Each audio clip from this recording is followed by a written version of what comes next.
Okay, marahil di natin alam kung saan talaga siya nagmula o ang pagtawag ay nagumpisa. Ngunit ang pinakamahalaga, siya ang nagsimula ng gawaing dakila dito sa lugar na lubos na pinagpala.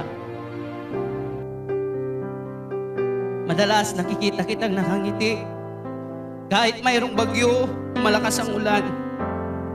Kitang-kita ko sa iyong labi. Kahit ikay nakangiti, may mga bagay na batid mo na hindi mo may tatanggi. At sa mga tuhod mo at sa kamang may patak ng luha, doon mo lang sa Diyos nasasabi. Dahil ayaw mong ipakita sa amin ng aming pastor ay maraming bighati. Di ko alam kung saan nagmumula ang taglay mong lakas. Lakas na gustong patunayan na ang pag-ibig na wagas ng Diyos na dakila ay di magwawakas.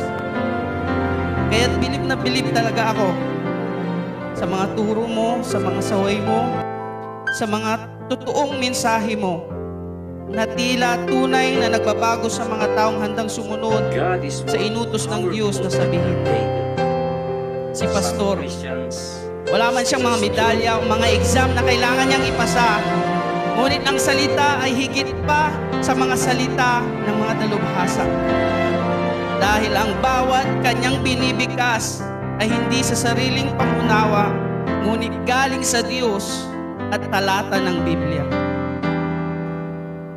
Saan ka man nagmula o nakuha mong diploma,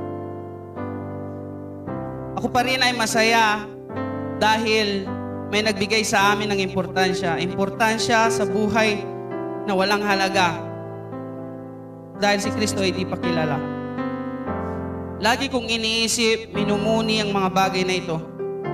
Paano kung di kita nakilala?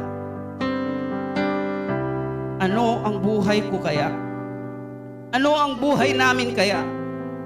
Oo, si Kristo ang nagbabago, ngunit kung walang porsigido na kami ay itawid sa madilim na paligid na may mga demonyong umaligid upang kami ay ikulong sa kadilimang walang patid. Paano kung di kita nakilala?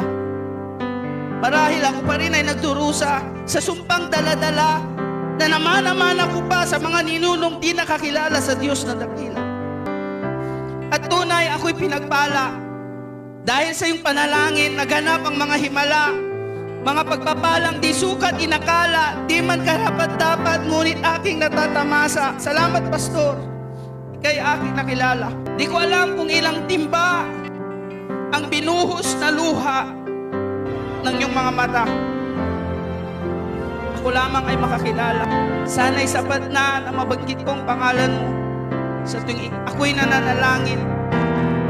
Ika'y palakasin sa kalooban ng Diyos, panatilihin mga katotohanan, kailangang dinggin, manatili sa bibig ng pastor namin. Salamat, Pastor. Salamat, Pastor.